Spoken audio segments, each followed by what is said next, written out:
Eu estava lutando pela minha vida na UTI, quando os médicos avisaram que esta noite poderia ser a última. Mas minha família disse que não podia vir, a festa do seu irmão é mais importante. Quando eles chegaram, tudo o que encontraram foi uma cama vazia e uma carta. No momento em que a leram, a cor sumiu dos seus rostos. Obrigado por estar aqui comigo hoje. Espero que você esteja tendo um dia maravilhoso onde quer que esteja. Eu adoraria se você pudesse compartilhar nos comentários de qual cidade ou país está assistindo e que horas são aí agora. Vamos começar nossa história juntos. A ligação veio como sempre vinha, no pior momento possível. Eu estava mergulhado até o pescoço em uma sessão de depuração para um cliente cujo projeto ameaçava sair dos trilhos. O brilho do meu monitor era a única luz no pequeno escritório do meu apartamento. O café barato que eu vinha tomando há horas havia se transformado em ácido no meu estômago. Então, meu telefone, com seu toque distinto para mamãe, destruiu o frágil conceito que eu havia conseguido construir. Michael, querido. A voz dela, geralmente cheia de uma doçura fabricada, tinha um tom de urgência que eu conhecia bem demais. Era o prelúdio de um pedido, sempre enquadrado como uma necessidade urgente. Oi, mãe. O que foi? Tentei manter meu tom neutro, uma habilidade aperfeiçoada ao longo de anos de prática. É o David. Ele está com pouco dinheiro para essa festa de lançamento de influenciadores que está planejando. Você sabe como isso é importante para ele, para a carreira dele. Ele só precisa de um pouco mais para tornar tudo realmente especial, para impressionar as pessoas certas. Fechei os olhos, apertando a ponte do nariz. David, meu irmão mais novo, tinha 24 anos e estava perpetuamente à beira do grande sucesso. Este mês era se tornar um influenciador. No mês passado, era um esquema de criptomoeda. Antes disso, um aplicativo revolucionário que nunca passou da fase conceitual. Cada empreendimento exigia um investimento de capital significativo, o meu capital. Acabei de dar dinheiro a ele para o depósito do local na semana passada. E antes disso, para o fotógrafo, minha voz saiu mais plana do que eu pretendia. Aquele suspiro familiar, carregado de culpa, crepitou pela linha. Bem, se você não acha que o futuro do seu irmão é importante, Michael, depois de tudo que eu fiz por vocês dois. Era um disco velho, riscado e deformado, mas que ainda sabia como atingir o nervo mais exposto. Depois que papai morreu, quando eu tinha apenas 18 anos e David era um garoto de 14 anos sem noção, fiz uma promessa. Ele segurou minha mão, a dele frágil e trêmula, a voz um mero sussurro. Agora você é o homem da casa, Mickey. Cuide da mamãe e do David. E eu cuidei. Oh, como eu cuidei. Meu próprio fundo universitário foi drenado para pagar as dívidas da hipoteca e uma série de contas que papai deixou para trás. Trabalhei 2, às vezes 3 empregos de meio período durante a faculdade comunitária. Enquanto David passava tranquilamente pelo ensino médio, sua maior preocupação era em qual festa ir. Perdi até mesmo minha própria cerimônia de formatura, modesta, de um programa de 2 anos, porque David conseguiu se envolver em um pequeno acidente com um carro que eu tinha coassinado e precisava que eu resolvesse a crise. Tá bom, mãe, disse as palavras com gosto de cinzas. Quanto é desta vez? O nó no meu estômago, companheiro constante sempre que ela ligava, se apertou. Era sempre assim. Eu era o caixa eletrônico da família, o provedor confiável e estoico, raramente agradecido, frequentemente criticado de forma sutil se não cedesse rápido o suficiente ou com entusiasmo fingido o suficiente. Mamãe, a mestra manipuladora, sempre fazia o papel de mártir. David, o encantador menino de ouro, flutuava pela vida em uma nuvem do meu dinheiro e da adoração dela. Suas menores e mais insignificantes conquistas, geralmente viabilizadas pelos meus fundos, eram celebradas com uma empolgação desproporcional. Lembro-me da festa que mamãe fez quando David finalmente tirou a carteira de motorista, na 3ª tentativa. Você pensaria que ele havia ganhado um prêmio Nobel. Enquanto isso, minha promoção a desenvolvedor líder na minha empresa, há alguns anos, recebeu um que bom, querido distraído, antes da conversa inevitavelmente voltar para a última necessidade de David. A rejeição característica de David, sempre que eu ousava sugerir cautela sobre um de seus esquemas, era um gesto de mão e um revirar de olhos arrogante. Não seja tão negativo, Mike. Você não entenderia. Isso é sobre visão. Ele sempre se gabava de que logo iria estourar, mas eu sabia, bem no fundo, que ele secretamente invejava a confiança constante e silenciosa que eu havia construído meticulosamente na minha carreira. Uma confiança que ele não tinha interesse algum em cultivar por si mesmo. Seu ressentimento aparecia em comentários passivo-agressivos sobre eu ser entediante ou só pensar em trabalho e nada de diversão. O brilho forçado dos jantares em família, geralmente realizados na antiga casa da família, que eu ainda ajudava a pagar, sempre me fazia sentir como um estranho observando de fora. Eu sentava lá, ouvindo os planos grandiosos de David e os elogios efusivos de mamãe. O cheiro do assado passado do ponto dela se misturando com o aroma enjoativo do desodorizador barato que ela adorava, tudo parecia uma encenação. E eu era o produtor silencioso e sem crédito. Essa última festa de David deveria ser sua grande entrada no mundo do estrelato das redes sociais. O orçamento era obsceno, suficiente para dar entrada em um carro modesto. Mas ele precisava, mamãe insistia, para projetar a imagem certa. A frase projetar a imagem certa era outra das favoritas deles. Um cansaço persistente havia se instalado profundamente nos meus ossos nos últimos meses, uma dor surda que morava atrás dos meus olhos. Eu estava tomando ibuprofeno como se fosse bala, atribuindo tudo ao estresse, às longas horas, ao golpe financeiro iminente da festa de David. Eu já tinha dado à mamãe uma quantia substancial para isso, dinheiro que tive que tirar das minhas economias de emergência. No dia em que entreguei a última parcela para a festa, a chuva caía em torrentes, refletindo a escuridão da minha alma. Dirigi até a casa da família, o limpador de para-brisa lutando para afastar o dilúvio. Mamãe me recebeu na porta com a mão estendida antes mesmo de eu entrar completamente. David estava esparramado no sofá, rolando o celular, ocasionalmente gritando ordens para mamãe sobre algum detalhe de última hora da festa. "Ah, Michael, você é um salvador", disse mamãe, afetuosa, arrancando o envelope da minha mão. David nem sequer olhou para cima. "Confere se está tudo aí, mãe." O DJ do Chicano aumentou o preço. "Você não acha que deveria, talvez, tentar ser um pouco mais entusiasmado pelo seu irmão, Michael?" Mamãe me repreendeu, já contando as notas. Essa é uma noite enorme para ele. Apenas assenti, incapaz de reunir uma palavra sequer. O peso de tudo aquilo, de todos esses anos, pressionava sobre mim. Murmurei um tchau e voltei para a tempestade. Dirigindo para casa, eu estava física e emocionalmente esgotado. As luzes da cidade se desfocavam através do para-brisa encharcado de chuva. Minha cabeça latejava, uma onda de tontura me invadiu, súbita e intensa. O brilho dos faróis que vinham na direção oposta pareceu explodir diante dos meus olhos, cegantemente brancos. Uma buzina soou, um som aterrorizante e urgente que foi quase imediatamente engolido pelo rugido do meu próprio pânico crescente. Virei o volante com força, um gesto inútil. Os pneus perderam aderência no asfalto escorregadio, o carro deslizou de lado, o mundo girou, um solavanco enjoativo que revirou o estômago. Então, o estrondo ensurdecedor e violento de metal contra metal. Minha cabeça ricocheteou contra um encosto e depois para frente contra algo duro. Uma explosão de dor estourou atrás dos meus olhos. Meu mundo virou uma sinfonia de vidro estilhaçado e metal gritando. O cheiro acre de gasolina e algo quente, queimando e inconfundivelmente metálico, preencheu o carro. E justo antes da escuridão me engolir completamente, um único pensamento, assustadoramente claro, perfurou o caos: eles nem vão perceber que eu desapareci, até que precisem de algo. Eu emergi lentamente, como se estivesse subindo de um vasto oceano escuro. A primeira sensação foi dor, uma agonia difusa e cegante que parecia emanar de cada célula do meu corpo. Depois vieram os sons, o bip ritmado e monótono de máquinas, uma conversa abafada ao lado, o farfalhar de tecidos engomados. O cheiro veio em seguida, forte e estéril, o aroma inconfundível de antisséptico e doença. Tentei abrir os olhos, mas minhas pálpebras pareciam pesadas como chumbo. Uma mão fria tocou minha testa. "Michael, você pode me ouvir? Você está no hospital. Sofreu um acidente de carro." A voz era feminina, calma e gentil. Com um esforço monumental, consegui abrir os olhos uma fresta. Formas borradas se tornaram uma mulher de jaleco inclinada sobre mim. "Enfermeira Sarah", dizia seu crachá. Atrás dela, os azulejos brancos estéreis do teto de um hospital. Uma UTI. Tubos estavam conectados aos meus braços, um oxímetro de pulso preso ao meu dedo, sua luz vermelha era um olho fixo e inexpressivo. O que aconteceu? Minha voz saiu seca, rouca, minha garganta parecia papel de areia.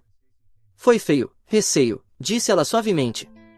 "Múltiplas fraturas, alguns ferimentos internos e uma concussão séria. Mas você é um lutador." Logo depois, o Dr. Ramírez entrou.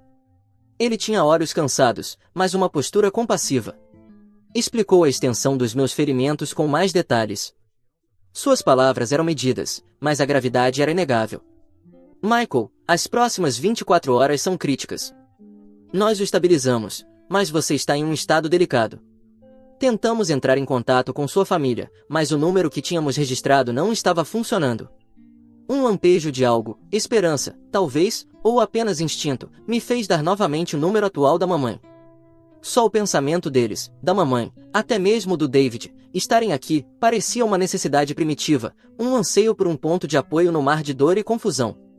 Era um desejo que, mesmo naquele momento, eu sabia que provavelmente não seria atendido. Mas a criança ferida dentro de mim ainda ansiava por isso. A enfermeira Sarah disse que ligaria imediatamente. Flutuei entre a lucidez e um limbo nebuloso de dor. Eu devia estar mais consciente do que imaginava, porque lembro de partes da conversa quando ela finalmente conseguiu contato. E então, com uma clareza assustadora e quase sobrenatural, foquei enquanto ela colocava o telefone no modo viva voz, provavelmente para que o Dr. Ramirez pudesse intervir, se necessário. A conexão era ruim, cheia de chiados. Senhora Harrison. O tom profissional da enfermeira Sarah era claro. Aqui é a enfermeira Sarah do Hospital Geral da cidade. Estou ligando sobre seu filho, Michael. Ele sofreu um acidente grave. Está em estado crítico. Houve uma pausa. Então, a voz da mamãe, distante e metálica, com sons nítidos de música e risadas ao fundo. A festa do David estava a todo vapor. Meu Deus! Ela exclamou, sua voz demonstrando mais surpresa do que alarme. Ele está bem? Olha, esta noite é impossível. É a grande festa de lançamento do David, entende? Tantos preparativos. Todos os nossos amigos estão aqui. Simplesmente não podemos sair. Senti um frio rastejar pelo meu corpo, mais frio do que o soro escorrendo pelas minhas veias. O Dr. Ramirez pegou o telefone. Sua voz era firme, cortando o barulho de fundo. Senhora, aqui é o Dr. Ramirez, o médico responsável. Preciso ser muito claro. Seu filho está gravemente doente. Não posso enfatizar isso o suficiente. Há uma possibilidade real de que ele não sobreviva à noite. Acreditamos ser fundamental que a família esteja presente. Outra pausa, mais curta desta vez. Então a voz da mamãe, agora com irritação, seu tom perdendo qualquer pretensão de preocupação.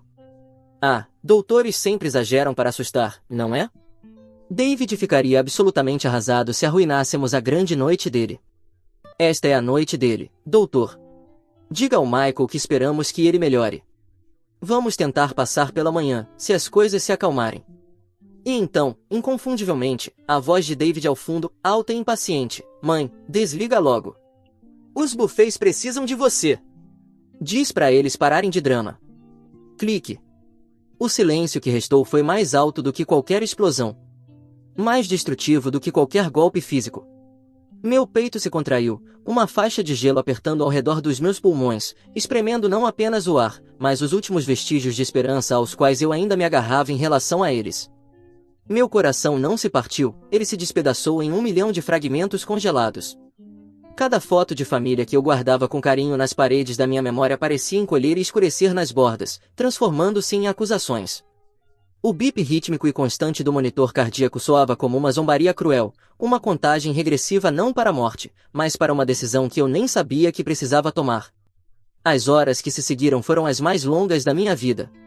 A dor era uma maré implacável, fluía e recuava, mas a agonia emocional era uma ferida constante, mais profunda, mais fria. Flashbacks cintilavam por trás das minhas pálpebras fechadas, uma sequência torturante dos sacrifícios da minha vida, pagar pelos incontáveis cursos universitários fracassados de David enquanto eu comia miojo para conseguir pagar o aluguel, abrir mão da entrada que eu havia economizado com tanto esforço para um pequeno apartamento só meu, para que mamãe pudesse ter a nova cozinha que tanto queria, as incontáveis vezes em que fui o motorista da vez, o contato de emergência, o salvador financeiro. O consertador de todos os problemas deles, sempre dado como certo, nunca verdadeiramente visto. As palavras finais do meu pai, cuide deles, filho, ecoavam em minha mente, já não como um voto sagrado, mas como correntes que eu havia escolhido carregar.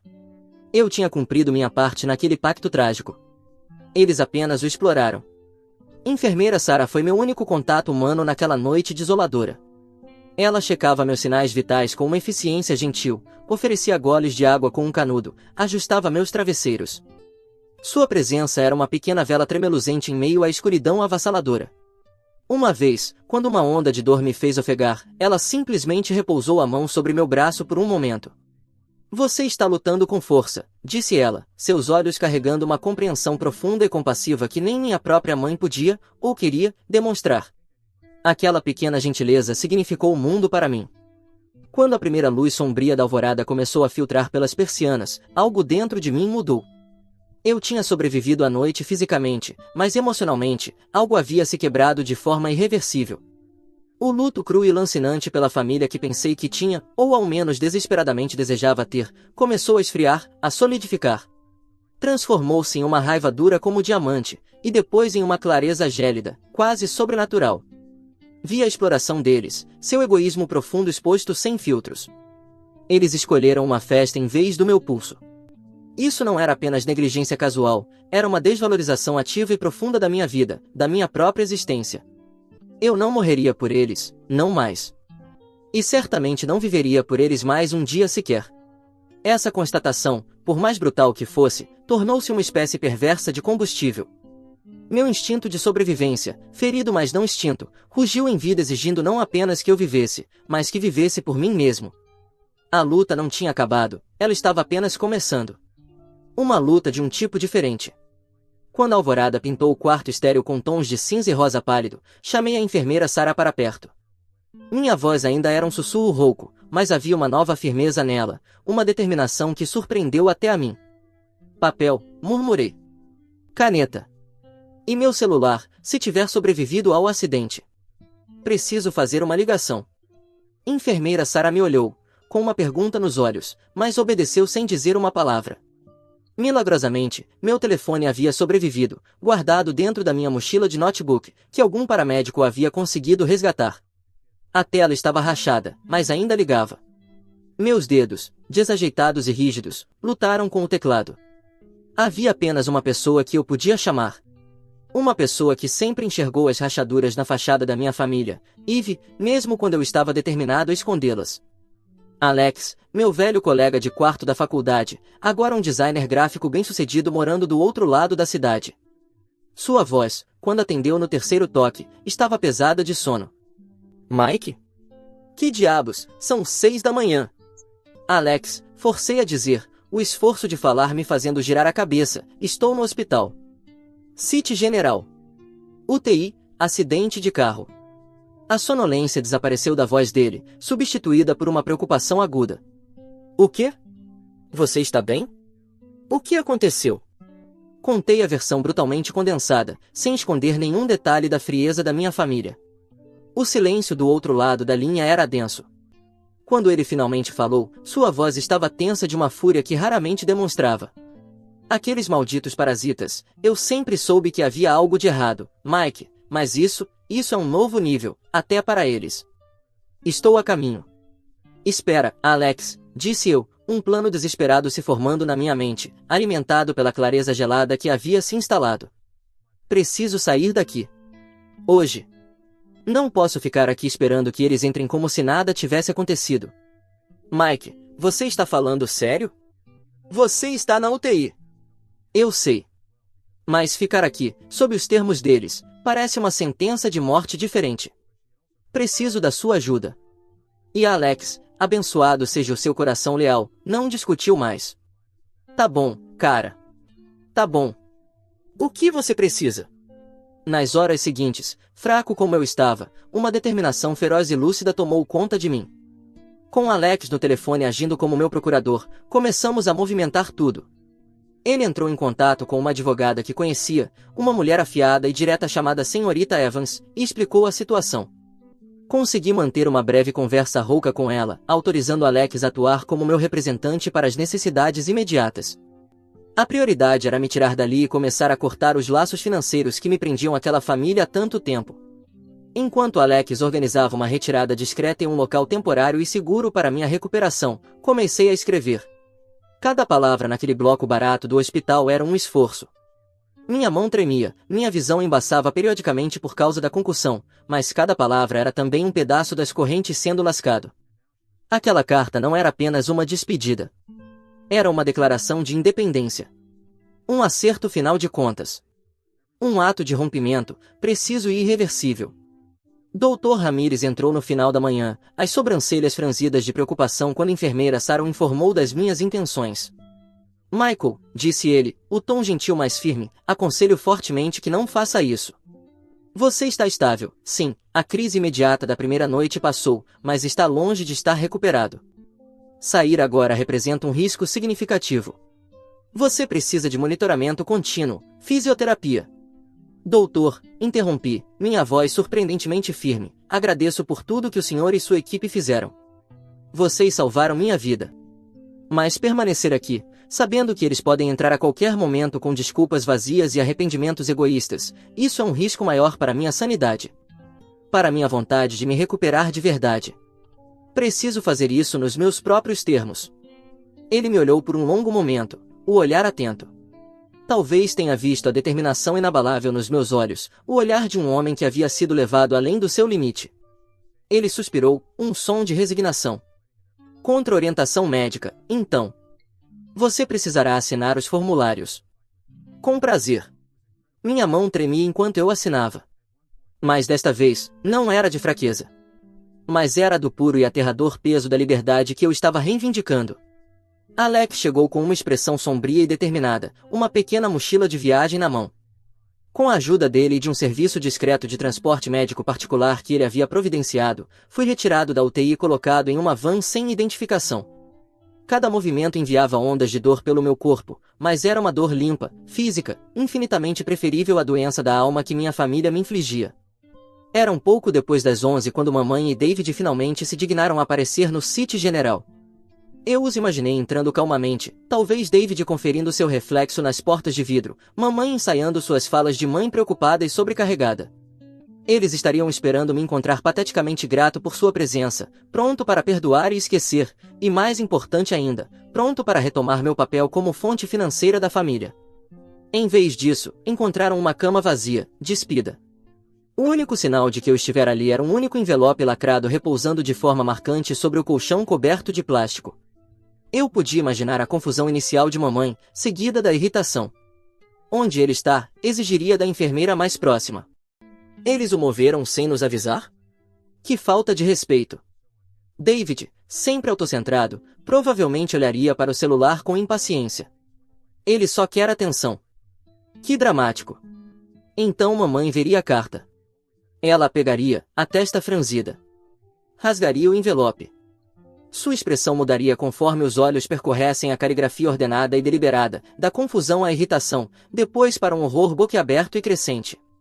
Minha carta era calma, sem histeria, mas brutalmente honesta. Quando você ler isto, eu já terei ido embora. Ontem à noite, o Dr. Ramírez lhes informou que eu talvez não sobrevivesse. Vocês escolheram a festa de David. Não listarei todos os sacrifícios que fiz ao longo dos anos, a tinta acabaria. Mas vamos relembrar alguns destaques, os $15.000 que te dei, mamãe, para a viagem de intercâmbio do David pela Europa, que nós dois sabemos que foi uma turnê de festas por 3 meses na Espanha. Ou a entrada do meu pequeno apartamento que abandonei para que você pudesse fazer a reforma da cozinha que tanto queria, na casa pela qual eu já estava ajudando a pagar. E mamãe, aqueles $20.000 que te dei no mês passado, especificamente para o conserto urgente do telhado que você jurou que era necessário antes do inverno? Eu sei que foi direto para a conta do David, para financiar essa mesma festa de lançamento de influenciador. Vi por acaso a notificação da transferência bancária aparecer no seu tablet naquela manhã em que deixei o dinheiro. Você nem tentou esconder muito bem a mentira, não é? O telhado ainda está vazando, não está? Senti o cheiro de mofo no sótão da última vez que estive lá. Sua escolha, sua prioridade gritante por uma festa em vez da minha possível morte, foi apenas a confirmação mais alta e inegável do que, no fundo, eu sempre soube, mas teimosamente recusei enxergar, eu nunca fui realmente família para vocês. Eu fui uma função, um caixa eletrônico, uma conveniência. Portanto, instruí minha advogada, a senhorita Angela Evans, do escritório Evans & Associates, a iniciar imediatamente o processo de desvinculação financeira total. Todas as contas conjuntas estão sendo encerradas neste momento. Meu testamento e os beneficiários dos seguros foram alterados esta manhã. Meu amigo Alex Parker agora é meu único contato de emergência e possui minha procuração médica e geral. Vocês lamentaram mais minha ausência na festa do David e o possível transtorno disso do que contemplaram minha morte real. Então estou lhes dando o que vocês realmente valorizam, minha ausência permanente das suas vidas. Não tentem me encontrar. Não tentem entrar em contato. Vivam as vidas que escolheram com os recursos que vocês próprios podem gerar. Isto não é uma negociação. É uma declaração final. Eu quase podia ouvir o suspiro sufocado de mamãe, sentir a carta escorregar de seus dedos subitamente entorpecidos. Ele sabe sobre o dinheiro do telhado, sussurraria ela, a voz falhando, o sangue sumindo do rosto ao ver uma mentira específica e inegável exposta. David arrancaria a carta de suas mãos, ainda com sua arrogância habitual grudada nele como colônia barata. Mas, ao ler, especialmente a parte sobre o corte financeiro, aquela bravata evaporaria como neblina ao sol. Ele não pode fazer isso, gritaria, a voz subindo em pânico. Minha marca, meus patrocinadores. Ele está tentando me arruinar. Isso é tão injusto. Então viria o clássico lamento da mamãe, aquele que ela sempre usava quando suas manipulações eram desafiadas, mas somos família. Como ele pôde ser tão cruel? Tão ingrato, depois de tudo que sacrifiquei por ele. A ironia profunda e estarrecedora dessas palavras, como sempre, passaria completamente despercebida por ela. E talvez a enfermeira Sarah, que havia testemunhado a chegada tardia e indiferente deles e agora observava o colapso teatral, desse um passo à frente. Na minha mente, eu a via calma e firme, o olhar inabalável. Ele pediu por vocês a noite toda, diria ela, a voz baixa, mas carregando o peso inconfundível do julgamento.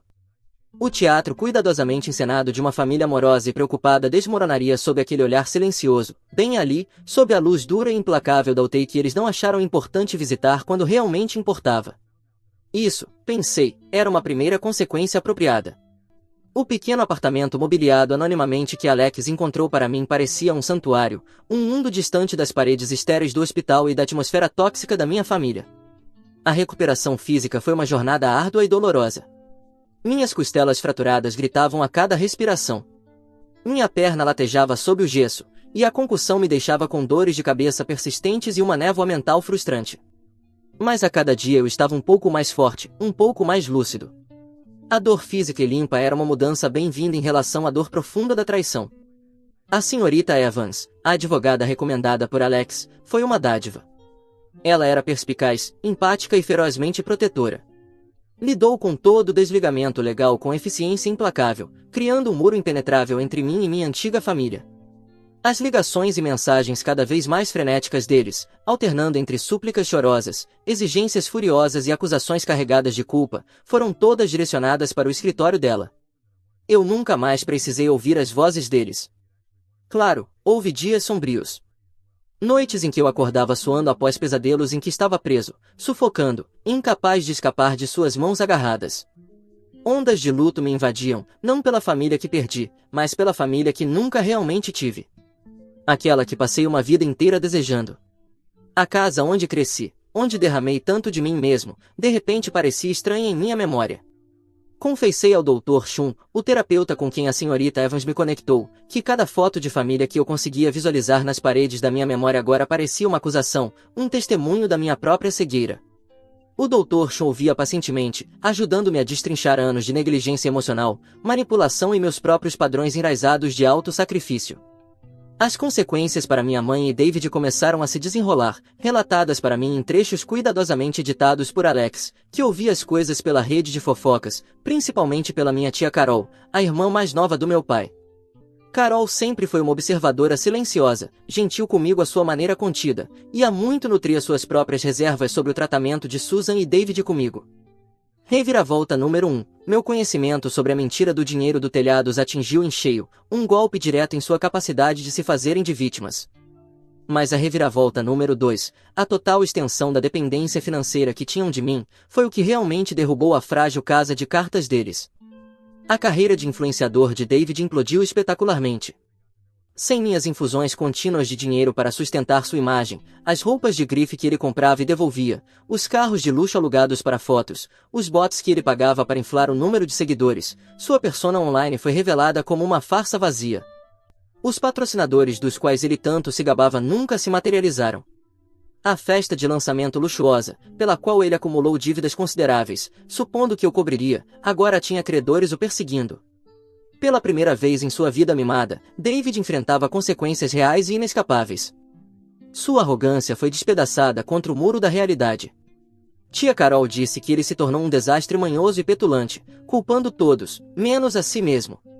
A situação de mamãe era igualmente grave. Sem minhas contribuições mensais substanciais cobrindo a hipoteca e suas inúmeras despesas, a fachada de seu estilo de vida confortável de classe média desmoronou. O telhado com vazamentos, que mencionei na carta, tornou-se uma metáfora sombria e adequada para toda a estrutura financeira em colapso. Tia Carol informou discretamente a Alex, que então me contou, que mamãe havia feito vários empréstimos pessoais com juros altíssimos e uma segunda hipoteca da casa ao longo dos anos, sempre assumindo que eu, Michael, o confiável, acabaria resgatando tudo. Agora, notificações de execução hipotecária estavam chegando. Ela foi forçada a tentar encontrar um emprego, algo que não fazia há mais de 30 anos, e sua indignação diante dessa humilhação foi, aparentemente, épica. A posição social cuidadosamente construída deles desabou, à medida que sussurros sobre o abandono na UTI, alimentados por tia Carol e alguns outros parentes que finalmente se sentiram livres para falar o que pensavam, circulavam pela comunidade. Muitos que antes admiravam Susan por sua devoção como mãe agora a viam com outros olhos, mais lúcidos. Eles tentaram campanhas de difamação, é claro. Ouvi por terceiros que diziam que eu estava mentalmente instável, ingrato, que cruelmente havia abandonado minha pobre mãe doente e enlutada. Mas a verdade, mesmo em seu tom mais silencioso, tinha mais poder. Durante tudo isso, concentrei-me em me curar. Mudei meu número de telefone. Encontrei uma pequena e tranquila satisfação em coisas simples, o gosto do café fresco preparado só para mim, o sol no meu rosto durante curtas e dolorosas caminhadas no parque enquanto minha perna se recuperava, a companhia silenciosa de Alex, que passava com mantimentos ou apenas para sentar e ver um filme. Ele nunca me pressionava para falar, mas sempre estava ali para ouvir quando eu precisava. Voltei a desenhar, um antigo passatempo que havia abandonado anos antes, encontrando um consolo estranho nas linhas precisas e nas sombras suaves. Aprendi que família não é uma obrigação de suportar dor sem fim, de se queimar para manter os outros aquecidos. Deveria ser um porto seguro, um lugar de respeito mútuo e cuidado genuíno. A minha foi um naufrágio. E eu estava finalmente aprendendo a nadar para longe, em direção à minha própria costa. Comecei a construir minha família escolhida, ancorada na lealdade inabalável de Alex e fortalecida por algumas novas amizades que comecei a cultivar com cautela. Uma última comunicação formal passou entre nós, ou melhor, entre nossos advogados. A senhorita Evans enviou uma carta de cessar e desistir a minha mãe e a David, por meio de seu próprio advogado, recém-contratado e provavelmente já sobrecarregado, afirmando claramente que qualquer nova tentativa de contato direto ou indireto seria enfrentada com ação legal por assédio. Qualquer correspondência enviada era devolvida, sem ser aberta. A porta não estava apenas fechada, estava trancada e barricada. Um ano se passou. Depois, outro. As cicatrizes físicas desapareceram, restando apenas linhas brancas suaves na pele. As emocionais eram mais profundas, mais complexas, mas já não doíam com a mesma intensidade. Agora faziam parte de mim, lembranças de batalhas travadas e vencidas, de um rompimento necessário e profundo. Eu vivia uma vida mais simples, em um apartamento menor, trabalhando em um emprego menos exigente, mas muito mais gratificante, como consultor para ONGs. Estava namorando uma mulher chamada Sarah, não a enfermeira Sarah, mas alguém nova, alguém gentil e divertida, que me via por quem eu era, não pelo que eu podia oferecer. Pela primeira vez na vida adulta, eu estava realmente em paz. Às vezes, tarde da noite, olhava pela janela para as luzes da cidade e um eco distante ressoava em meu peito, não por eles, não mais, mas pelo menino perdido que tentou tão desesperadamente conquistar um amor que nunca esteve realmente disponível para ser dado. Aquele menino se foi. E em seu lugar, estava um homem que entendia seu próprio valor. Dizem que o sangue é mais espesso que a água. Mas aprendi que, às vezes, é da água que você precisa, para se purificar do sangue tóxico, para lavar o veneno. Minha família se tornou uma tempestade que ameaçava me afogar. Eu escolhi nadar até a costa. Que escolha você faria, se as pessoas que deveriam te amar mais profundamente se tornassem a fonte da sua dor mais profunda? O que você teria feito?